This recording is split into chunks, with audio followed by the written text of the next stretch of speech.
If you're an IT admin using JSM, you already know that manually approving access requests is just a waste of time. In this video, we're chatting with ISOS Technology. They're a Platinum Atlassian partner, and we're going to uncover how they automated 100% of their access requests inside JSM using Multiplier. You're going to see the exact workflows they built to auto-provision apps, handle admin escalation, and automate everything without touching a single ticket in JSM. So let's get into it. Just initially, just a high level, what's the problem in numbers? So we support about 150 end users, 3 IT people. In our Okta tenant, right now we have about 60 apps. 25 of those apps we provision based on role-based access, meaning so if you're a salesperson and you start with our company in ISOS, on day one, you're going to have HubSpot access. You're going to have a HubSpot paid license and so on and so forth. So about 25, about half of those apps we auto-provision. And so the reality for the other ones is we became the bottleneck. If it wasn't auto-provisioned based off of their role, the requests came in via generic IT tickets in our JSM portal. Lots of apps having their own interfaces, lots of manual provisioning. And when a user submits a request, as we all know, they don't want it tomorrow. They wanted it yesterday. They didn't want to even have to request it. So they're already, a little bit annoyed at the situation, and now they're putting in a request and waiting for us to get back to them. So we became the bottleneck. In addition, when we would go in and say, okay, we're frustrated, let's go jump on this real quick. We would apply permission. It wouldn't necessarily be a well thought out security approach. So sometimes inconsistent security there, frustrated users. And for us at ISOS as a consulting shop, it would impact billable work. So customer or users that needed to do something, access to a vault in our password manager tool or whatever, wouldn't be able to access it until we got onto that ticket. So one of our core values is aim high, think big. And so when we sat down and thought about the problem and we looked at all of our requests in our JSM portal, access request was the biggest bundle of requests. So we set out and said, okay, we want to be able to automate about 100%, we want to automate 100% of our access. That's our aim high, think big. The role-based app assignments got us part of the way. It got them, some of the primary ones. We still had that open question of how do we handle the one-offs. So one example in our environment is ChatGPT. We have a Teams license. Anybody can have it. We just didn't want to buy them for everybody. If people weren't using it, we didn't want to pay for a license. So, as of today, you can go into our JSM portal, our Jira Service Management portal, and hit ChatGPT. It doesn't even require approvals through Multiplier. So they hit the button, the ticket provisions the access, and then closes, and we're done. They get it right away. There's less than a minute of waiting on the end user. And the other problem that we had was, what about the occasional access needs? What if they need, an admin license for a day or 2 days, or they need, a Teams license for 30 days for a specific engagement that they're working on. So we didn't really have a great answer. As we'll talk about in a little bit, our answer was sticky notes on our monitor or on our laptops, which got a little cumbersome and awkward. So for us, we thought about what's our first step for fixing this bottleneck? There's that old adage of let's automate ourselves out of a job. And in reality, we have plenty of other things to do. We didn't need to do the access requests. It wasn't really a high priority for us, us doing it as a human being. Obviously the access is really important. So we needed an automation tooling that would help us with access requests. Historically, we'd, that white glove service of we're going to provision you access. We're going to help you get access. We're going to give you the instructions. We're going to have a conversation. It's what I would call, a white glove service. And the only way to scale that is to add more gloves. And in reality, that wasn't an option for us.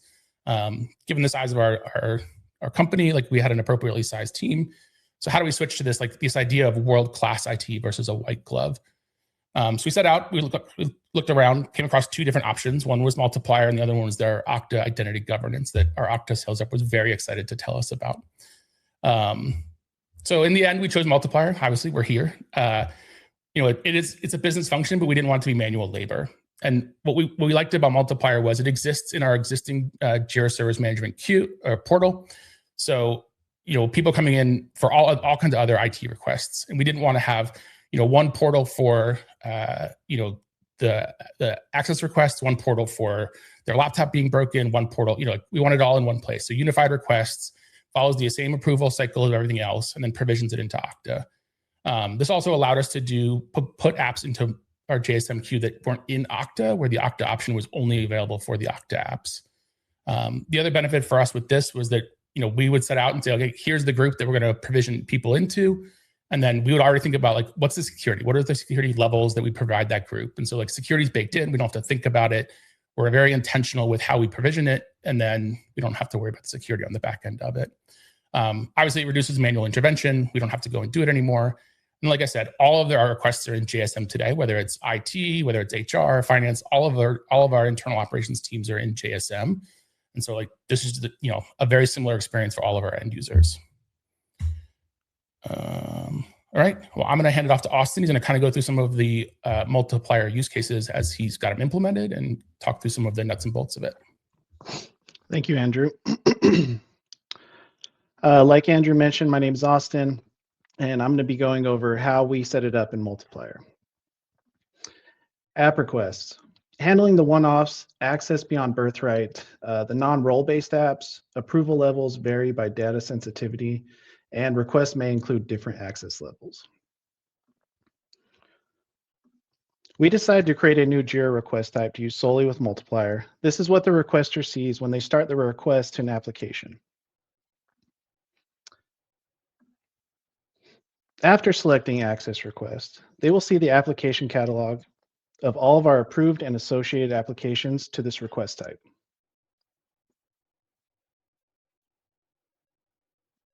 After they select the application, a field will appear below the app catalog. The requester will need to provide details or the use case for this application. This helps us gather the necessary information up front. The more information provided, the faster the request can be approved. So how did we configure this on our side? First, in Multiplier, we connected the integration with Okta. Okta serves as our identity and access management. This allows us to assign a provisioning group created in Okta to a specific application in Multiplier.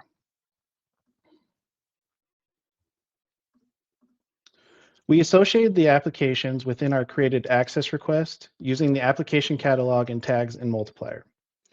Any application with the tag shown here, standard, admin, or manual provision, will be displayed to the requester when they select access request, as seen in the earlier slides. How are we able to show app fields to the requester after they select an application from the app catalog? Inside each application within Multiplier, we can add an app field tailored to that particular app.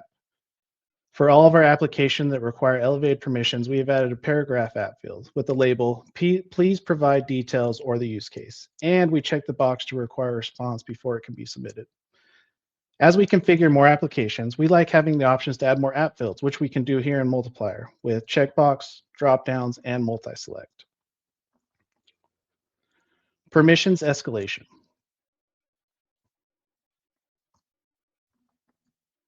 People want help.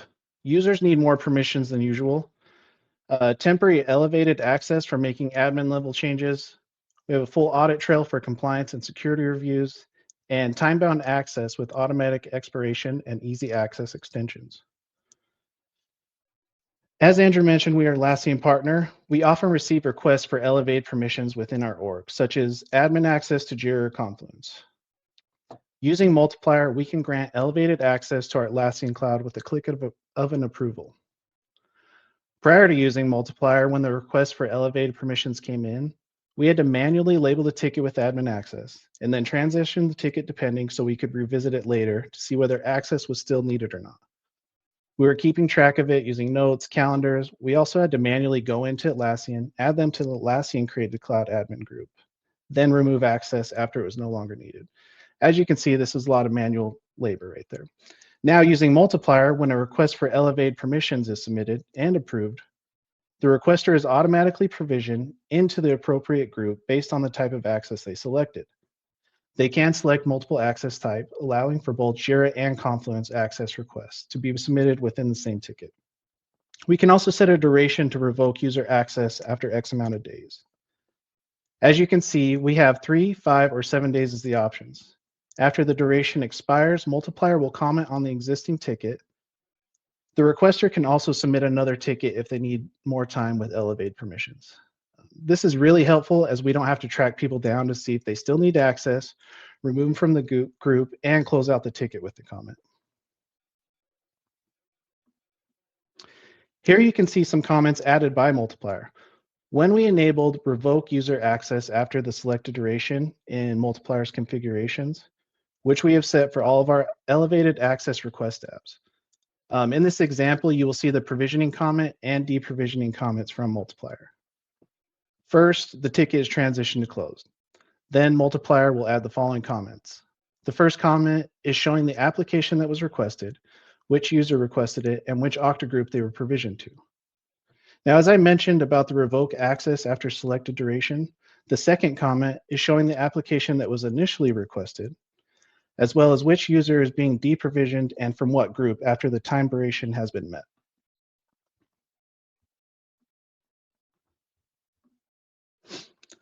Automation for customer-facing comments.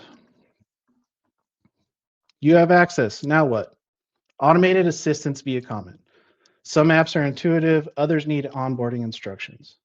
With Jira Automation plus Multiplier Smart Values, we can detect when app-specific instructions exist, otherwise send a clean generic provisioning message. Using the multiplier fields in Jira Automation, we create an automation that adds a comment to the ticket when it is closed. We use a generic comment for all our applications right now. The blue arrow highlights the comment posted to the requester after the ticket is closed. The automation dynamically populates the requested application name using smart values. We also included smart values for end user instructions, allowing application-specific guidance configured in Multiplier to be included when we need it.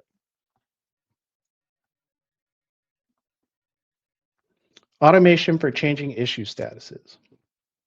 Some apps have skim, some don't. How to handle different app provisioning methods. Consistent end user experience for both automatic and manual provisioning. Auto provision requests close immediately after approval and fulfillment.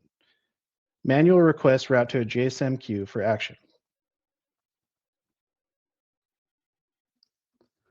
Application tags can also be used with Jira Automation to help transition to a particular status by referencing the multiplier fields in Jira Automation.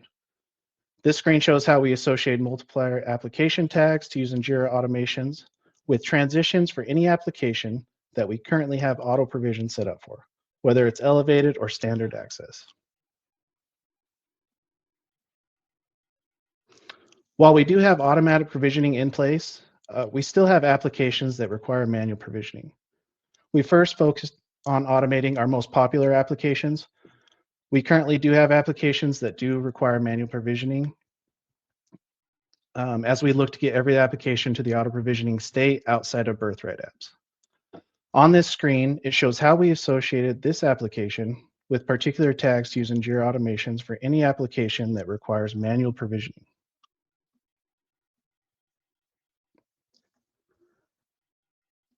Here is the automation we set up to transition a requested work item depending on what tags are associated with multiplier applications. Like I showed you in the previous two slides, Atlassian and HubSpot had different tags. So for both steps after an approval in this automation, if the software tag associated with the application request matches manual provisioning, then comment on the work item internally, and it will transition to the ticket to waiting for support so it can be actioned on. Else if the software tag associated with the application request matches standard or admin access, then transition that ticket to closed as we have set up auto provisioning for those applications.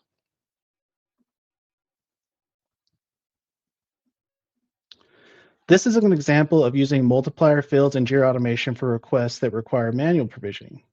If the application is tagged manual provisioning in Multiplier and the ticket has been approved, the ticket goes from waiting for approval to waiting for support, and the automation adds an internal comment. Please work on manual provisioning for Slack. The application name is pulled in dynamically.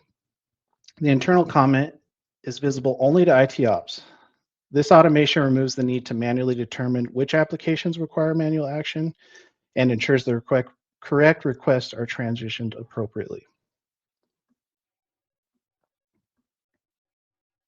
Experiment beta. Okta groups beyond app access. Allow users to opt in for experiments betas. Beta groups to test major changes before full rollout. Previously, users submitted tickets and IT manually added requester. With Multiplier, enrollment became self-serve. So in Multiplier, you can create an application, which we did for our beta testing group for Okta FastPass. They would be able to select this app from the catalog after selecting access request. It will also auto transition to closed, and the requester will be provisioned for the Okta FastPass group. It uses the same Jira automation as shown previously to transition the work item based on the application tag.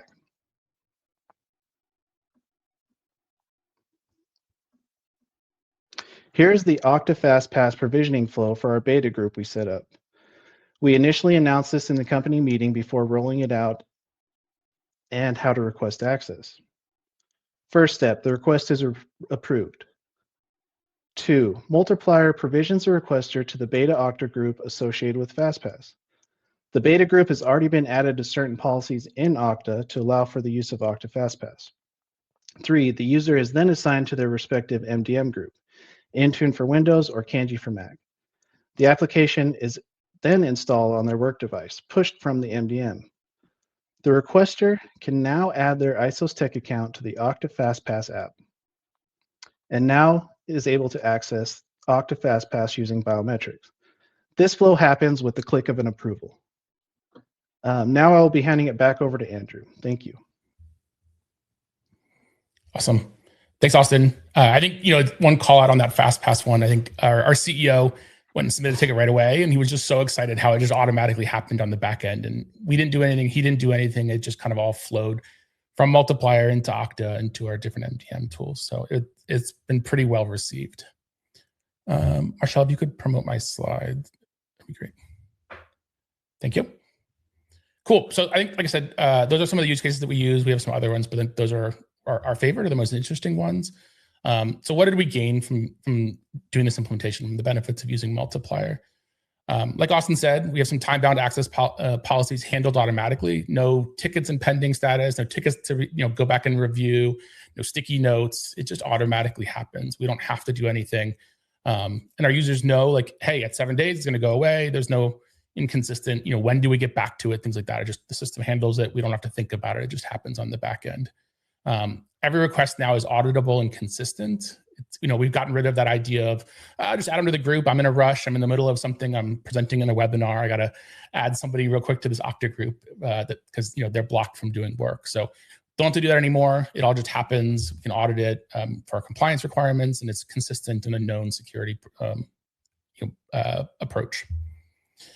The intelligent automation with context, Austin showed like the tagging between manual and automatic provisioning.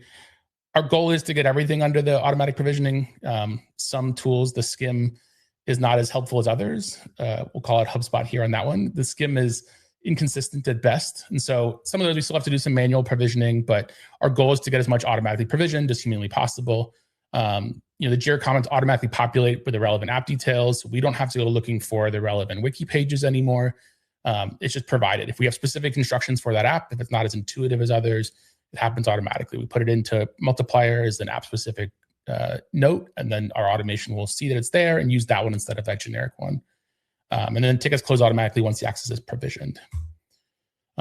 So a lot of this is kind of, we've taken a bit of an iterative approach.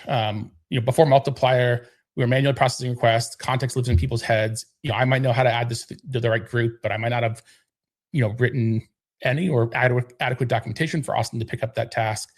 SLAs would slip because, we're in meetings, we're doing other stuff, we're handling fires elsewhere. And so SLAs inevitably slip, which impacts, our end users.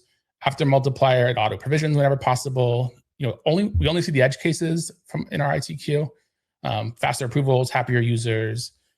We get to focus on that strategy, the security, just be very intentional about it and thinking about how we want to provision things as opposed to just doing it quickly because we're in the middle of 3 different things at one time. We've tried to take an iterative approach to deployment. So what we've done so far is, apps from Okta are imported. We've built out the automation that Austin showed. We're currently in IT ops are managing approvals and then permissions escalation, things like that. And then, trying to figure out the groups for non-birthright applications and get those implemented. That's the part we're working on right now.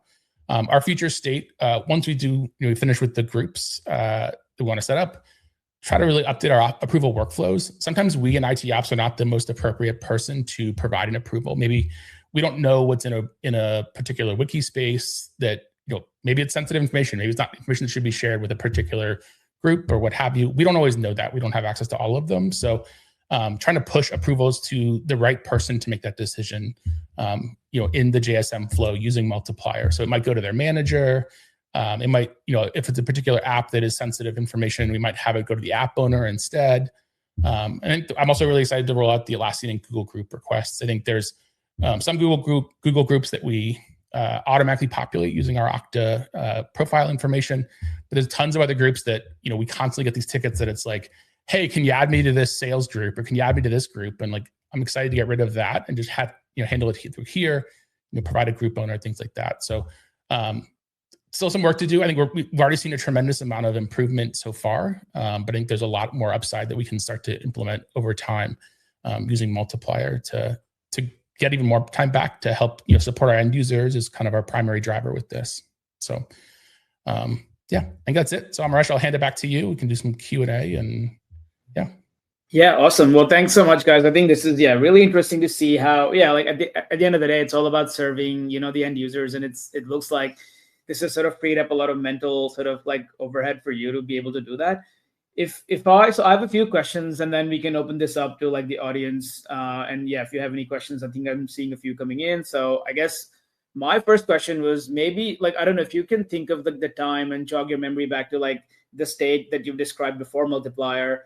How, like, was there a particular like trigger, or like were there like, I don't know, how would you help like folks that are like in their organizations trying to prioritize like a project like implementing automating access requests? How should they think about that? And like I don't know if you have any personal experiences around like what put that on the map for you. Yeah, I think for me, I think, I always think about like an iterative approach, right? Like don't try to boil the ocean all at one time. And so I think for us, and, when I've worked with a couple other customers, it's really around, like what's the start, right? Like what's the biggest win for the smallest amount of effort? I think the other thing that I would consider is also like just kind of the larger strategy. I think when we looked at this, it's like, we knew we wanted some of the automation pieces. We knew we had some one-offs that were unique to us. And so we like, thought about the architecture of the automation, but then also just like, which apps are going to yield us the biggest time savings on our part, and do those first. And truth be told, we have some that we might get a request or two a year, and like we'll probably do it just because like we can reach our lofty goal. But in reality, like, does it save us much? I think setting it up is really easy. So like it would behoove us to do it. But if we're seeing one or two a year, like it's very low hanging fruit that I'm probably not even thinking about. So. Yeah, no, that's awesome. I think that makes a lot of sense. The other question that I have, and I'll come back to Christian's question on the screen in a second. Can you talk us through like the timeline for like, I guess you mentioned like the roadmap and all the things you've accomplished so far, and the plan sort of in terms of moving forward and all the other apps you're sort of bringing into Multiplier. Can you maybe talk a little bit about the timeline so far? Like how long has it been like from deciding on Multiplier to having, I guess, the first workflow live within that? Sure. Austin, I'd say keep me honest on this one, but I think the first workflow was pretty quick, like within a few weeks. I think easily within one sprint, which for us is every 2 weeks. I think for there's some I think it's interesting, like as we've started to use it more and more, like I think we've had more ideas about workflows that we can use it for. So I think that Okta FastPass was one that I don't think we had initially envisioned, but then as we started like as a team to talk through it, it was like, oh, like we could just do this and not have to, I think before we were adding people to an Okta group for these betas and these experiments that we do. And, now we don't have to do that. So I think the more we've done, like the more, and I think I'll let Austin like speak to it, but it definitely seems like it's getting faster, right? Like I think all three of us now on the team, add in provisioning groups and things like that, where before like Austin was the primary driver. So I think, again, he did all the heavy lifting initially. And I think me and Jake, the other guy from our team, like have been reaping the benefits of how easy it is once it's all set up. So. Cool. Awesome. There's a question from the audience. Maybe I can maybe take that. So the question is, considering Atlassian has had a lot of connectivity issues in the last month, is there anything that provides contingency? I guess this is maybe a question for me to answer as the Multiplier rep on the call. I mean, we haven't seen any like particular tickets coming in from customers, but the way we've approached this is, we typically like if any operation fails in Multiplier, and typically you'll see that we leave an audit trail on the ticket, but we will know if something has failed and we will retry it. So whether that's telling Jira to like create an issue or transition an issue, sometimes like those fail, and we will retry that. And then if it doesn't work, we will usually leave an audit trail on the ticket that says, like why this operation couldn't happen. So most of the times that catches it, but I can understand why some of the connectivity issues are a hot topic right now. Cool. And Amarsh, I would say like the other thing, just to reiterate what you said, it's like the auditability in the comments is huge for us. It's like you can go in and see like, oh, here's why it failed. Here's where it failed. Let's go fix this one piece. And it would also show us like this didn't provision. Like we've had ones where it provisions and then we've exceeded our license count, and we can see that in the Okta logs and then in the comments. So I think it's all super helpful with the auditability. Yeah, awesome. Can you maybe talk us? One other question I had was around sort of end user adoption and reception. Like, can you maybe talk a little bit about like what sort of like how did users react to like having this system in place? Was it like completely invisible to them because for them like nothing really changed? What was that like for them? Yeah, I would say like before I did this webinar, I'm not sure that most of our company even knew we were using Multiplier. Like they're all very well trained, or most of them are very well trained, I should say, to go to our JSM queue and submit issues. And so, we did this kind of in parallel with redoing some of our portal options. And so like added the access requests because it made the most sense. And then, we're doing everything in Multiplier, whether it's in Okta or not, whether it requires the manual provisioning or automatic. I would say like, obviously like my boss knows that we did it and was super excited about it. And like when FastPass just worked, he was so stoked. It was pretty cool to see. So yeah, I would say I think the one pain point we've seen is like, Austin showed that like free text field where, like people can put in use cases or like notes. And I think one thing we've been reconsidering taking that field out on some because people don't realize it's automatic, so they're submitting it and then they're putting, oh, can you also give access to this person and this person and that person? And it's like, well, we don't even see your ticket, so like it just happens, and we don't even see we don't see it all happen. And so there's a little bit of like training on our part that we probably should do. And I think just reconsidering the fields, and I think for us to like try to keep that iterative process in mind, where it's like, we thought this would be helpful, and in reality, it's really not. It's kind of misleading for some and frustrating for us. So if the end users don't fully know that these are all, most of the times they're going to go through a happy path where no human needs to look at these. Right. Maybe the way and I guess you can kind of configure as I think it's interesting, like having that information up front definitely prevents like the back and forth that you would typically need to do in terms of, hey, what kind of permissions would you like? Or like, what's the justification for this? But and at the same time, if they're like using that as a way to ask for additional things that aren't maybe captured in the options, then like that becomes a bit tricky. Yeah. And it's funny because I think those comments, like, and we've been reviewing them at the initial, after we did the initial implementation, just to learn like, what are we missing? And so like, as an Atlassian partner, we have multiple Atlassian environments. And so we have a demo environment that we hadn't considered giving people access. Like they get it via birthright, most people, like in sales and whatnot. And it's like, oh, like there's this whole group of other people that we don't give it to by birthright that we hadn't considered. And so I think it's been interesting seeing the results. And then it's like, what other ideas, stem from the learnings that we have. So you mentioned, I think that makes a lot of sense. And one other thing that I was going to ask you was that you mentioned that you have 25 apps out of your 60 that you said are fully automated. Do you think like for like someone wanting to implement this solution, is there like do they need to have a certain like number of their core apps being provisioned through Skim to get value out of a system like this, or how would you kind of think about that? It's an interesting question. I think the Skim definitely helps. I think because then we don't have to, it just does it automatically. You add them to the group and it happens automatically. I think from an end user perspective, I think it's really helpful for them to see all of our apps, regardless of, they don't care whether it has, at the end of the day, they don't care, right? Whether it has a skim, whether it provisions, whether it does this and that, like they don't care. They just want their access. And so I think what Multiplier gives us is that unified, request where it doesn't matter. They don't care. That's our problem on the back end. And so I would say like it pulls from your Okta, it gives you the images automatically in most cases. Like, so I think, it's the same user experience regardless of you either have one thing in a skim or 10 things with a skim and then everything else is manual. I mean, obviously it makes your life easier if it's the skim. So that'd be ideal. Yeah, cool. And that's one of the things that we're working on as well. I think I spoke to you briefly about this, but for some organizations, some of the applications, it won't ever really make sense for them to be on the enterprise tier in order to have skim. So we're looking at like how we can sort of help bridge the gap for like automating access to those gaps with some AI automations that we're building on our end. So yeah, there's going to be more to come on that, and hopefully we can get you live with a couple of those apps as well. I guess like final question like that I have, and like if there's any more from the audience, feel free to put them in the chat.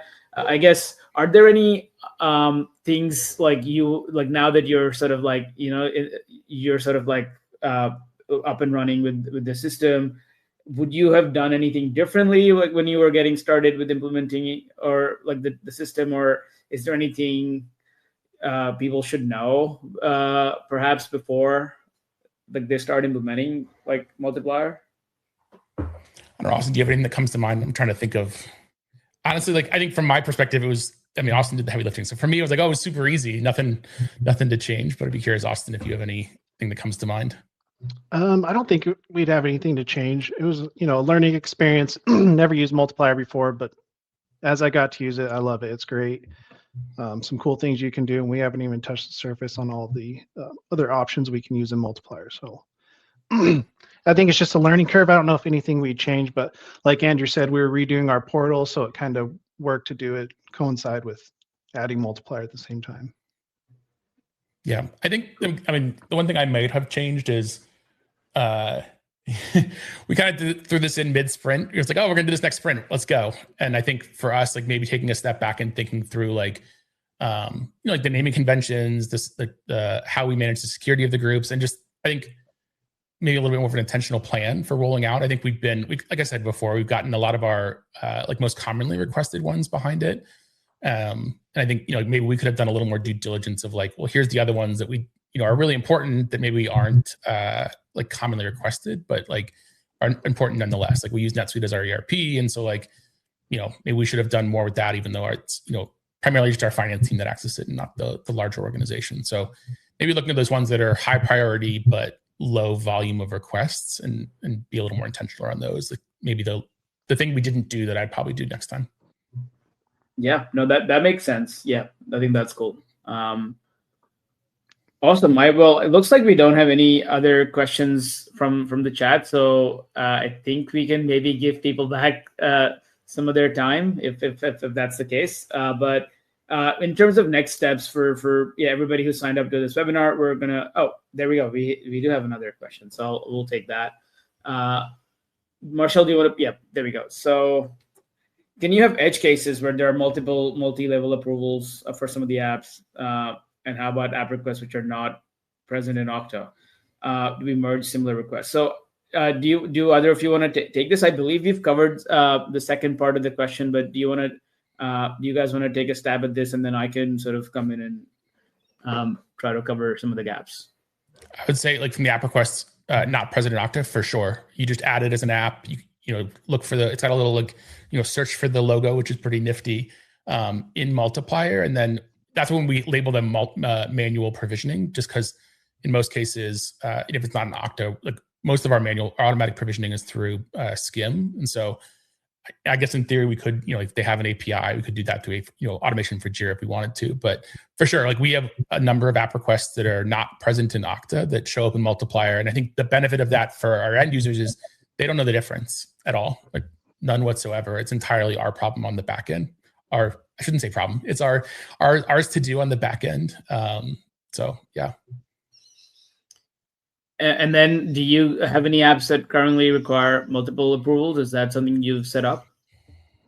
I don't think so. Not that we have set up, but we've talked about doing that. And yeah, so I can talk a little bit about this, but Multiplier, like what we can do is populate a list of users or groups into your approver fields. So that can typically include more than one user. So out of the box, you get the option of choosing the system owner, the user's manager, and any other Jira user or group as people you can insert into an approver field. And then you can have the approver configuration on your like JSM like approver configuration, where you can say how many approvals are needed before a request is considered approved. So you can configure it that way. You can also set up multi-level approvals. I mean, Multiplier needs to know what stage to insert the approver fields into. So if you do have multiple statuses where you have approvers, you could also do it that way. I think the first step like we will automate like adding people into one step, but yeah, it's also possible. I've seen that happen. I've seen people do that before. Did we answer that question, Nishant, for you?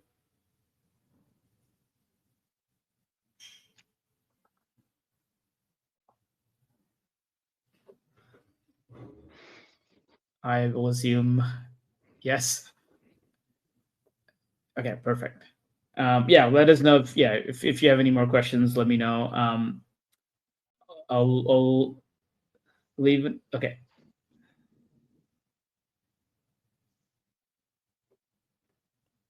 So this is also talking about approvals. I would use automation to change who the approval would go to.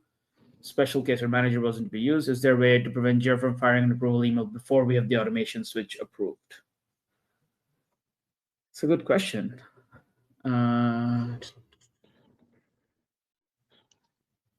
So if I understand correctly, in this particular scenario,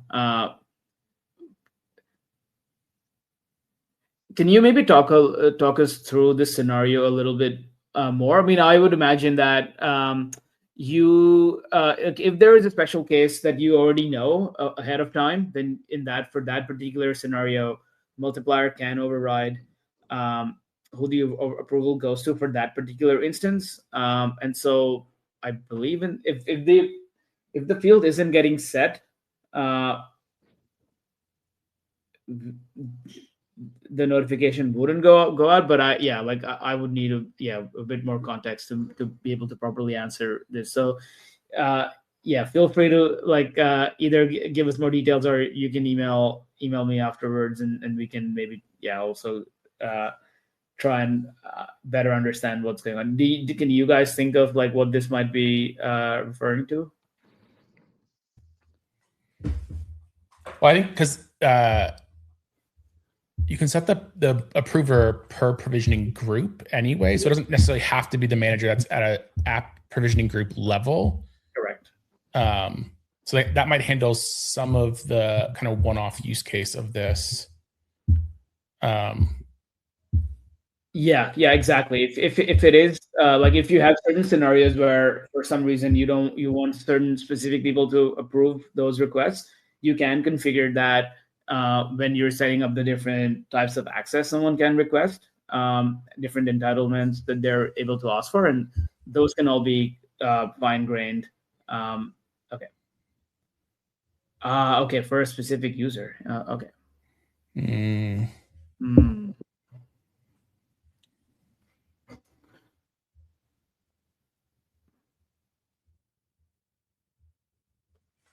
Interesting.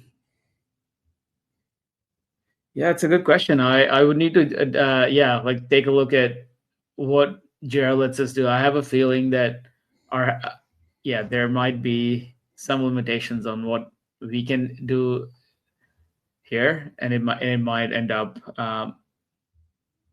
we can talk about this, Christian. If you want to email me afterwards, and we can maybe talk through like how we could help you work around this. But yeah, I can see why you would want a scenario like that. So yeah, it's interesting to kind of understand this context a bit more.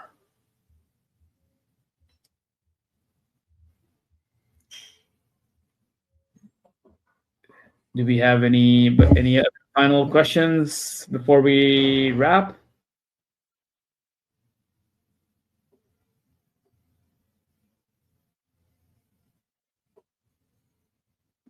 No, I think that might be it. So yeah, I guess in terms of next steps, we'll obviously send out a recording to everybody that joined.